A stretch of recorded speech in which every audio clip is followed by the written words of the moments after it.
Alright, third segment for today, March 23rd. I just saw something on the news.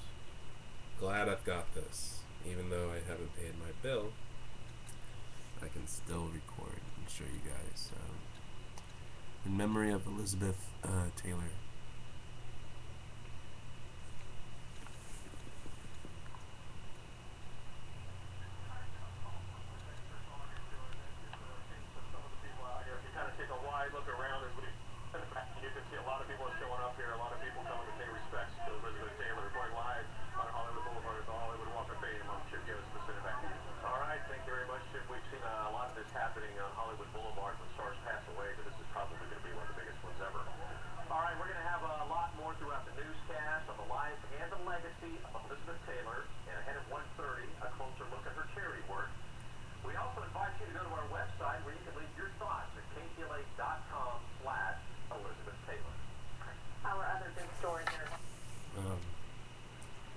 Really sad, really big icon.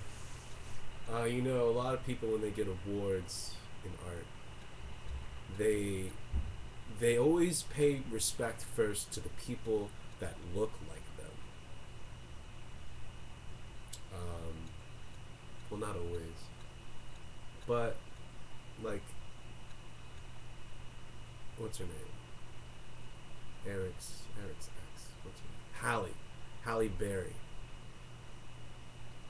You know, it's like, it's not just the black actresses before you that gave you your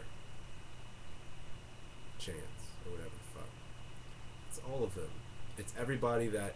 It's fucking Thespis. It's Thespis, the fucking first actor ever. Give honor to that guy in the theater of Dionysus. Do your research. Like, if white people didn't fucking start, you know, Jews really didn't start Hollywood, if they didn't fucking come over from New York and make these cities based around one studio in a water tower, Culver City, Studio City, Burbank, Hollywood itself, none of us would have jobs. And if it wasn't such a big deal, if, say for instance, Forrest Whitaker's portrayal of Idi Amin, right? He never plays anybody whitewashed. Halle. He only plays black people. He played an African. He did it very well. He didn't say, this goes out to all my black brothers. Like, you know what I mean? It's not a big fucking deal. What's a big deal is the fact that Denzel Washington got the award in whatever year that was for his role in Training Day, when it was actually supposed to go to Russel Crowe for his role in Beautiful Mind. There was politics behind the Academy's decision. I know this to be true because I know people. I think none of us can deny Russel Crowe did a much better job. Now, comparing them as actors, I'd say Russel Crowe's better because he's a character actor. He plays characters. Denzel Washington likes to play himself a lot. Now, Glory, Fallen, Training Day, and then one, the one that just came out, Book of Eli. Take those 4 movies, good. But those are your 4 characters, buddy. Those are the people that you've played. Like, come on. So, enough of my rant. I'm gonna make you guys go through my rants to get to my shit. So, next song. Oh, are we ready for that? Do I have enough time? 4 minutes? I have enough time. Spread your wings.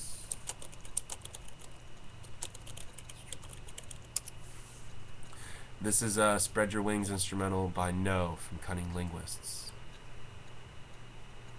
This is a song I wrote for my ex-girlfriend, Emma P. And actually about that whole experience.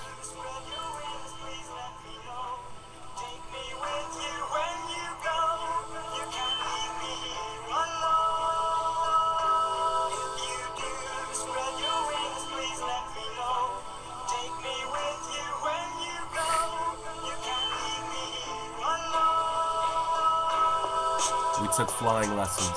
She was only 15, I was a couple years older. A couple years colder, I let her stand up on my shoulders so she could feel tall. She was a short girl, but somehow she made up my whole world. Sky's the limit, I said. She hung on every word. Said we'd fly someday with real wings like real birds. I said okay. Gave her a kiss, told her that I'd miss her till we saw each other next. She rested her head up on my chest. Little did I know she dreamed of angels more than I did. I'd rub her back and feel the wings pushing out from inside it. We went hang gliding, closest we could get to the real thing. After all, we were just human beings, but there was a gleam in her eyes, a spark of the divine. She had a higher calling. I had nightmares of myself falling. Guess I wasn't supposed to be flying with her. The last time I kissed her was when I told her I'd forever miss her. Spread your wings, please let me know. Take me with you when you go. You can't leave me here alone. If you do, spread your wings, please let me know. Take me with you when you go. You can't leave me here alone. She could not stay, said she had to venture out to the other coast, but I was afraid, cause I could not follow.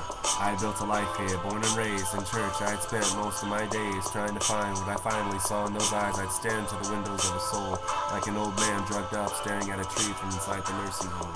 One day, she finally said enough. She was tired of walking, and her feet had grown tough and weary. She pulled the wingtips from the coccyx and expanded them all the way, started flapping. I wish I just had another day, but I was jealous and angry, cause I could not fly with her.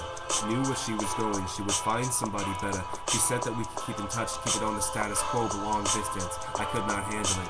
Paranoia crept in, cause I had cheated. Figured that she would do the same, letting it go. Biggest mistake I ever made. If you do, spread your wings, please let me know. Take me with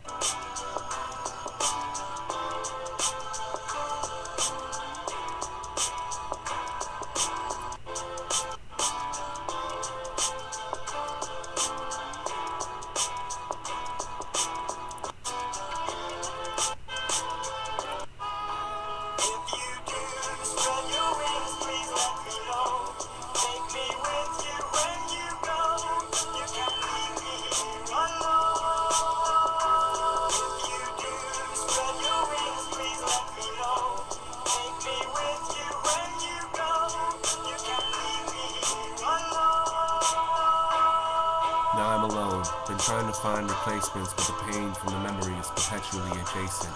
I guess other women can feel my anguish. That's why they walk away before I even have a chance to tell them what my name is. I sent letters to heaven, she sent a couple back. Always telling me to move on and I'll find the things I lack, but she doesn't get it. When she left, she had happiness waiting. I was left alone. Everything had been taken, not just her. My best friends at the time stabbed me in the back, watched me bleed, called me a crazy quack. My friend kicked me out of his home because I forgot to do the dishes and water the lawn, and all my belongings were stolen, and my social life sang its swan song. Lost my job, had to move back to mama's with 2 outfits and a box of books. Walking away, could feel the looks of hate. I took a year away from here, only to come back after. Hurting so much, I wanted to get a rope and etch my name into the rafters. If you do, spread your wings, please let me know. Take me with you when you go. You can't leave me here alone. If you do, spread your wings, please let me know. Take me with you when you go. You can't leave me here alone. I started once again on the path I strayed so far from, but this time I'm not doing it for the bright lights and stardom. I'm doing it for me, to find a lot of heaven elsewhere, because I went back into her house and there was no one left there, and now I write happiness once again, now surrounded by my loved ones and friends.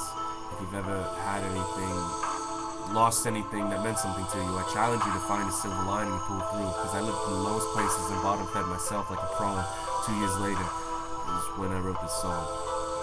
It's always darkest just before the dawn. Just sit back and watch the sunrise.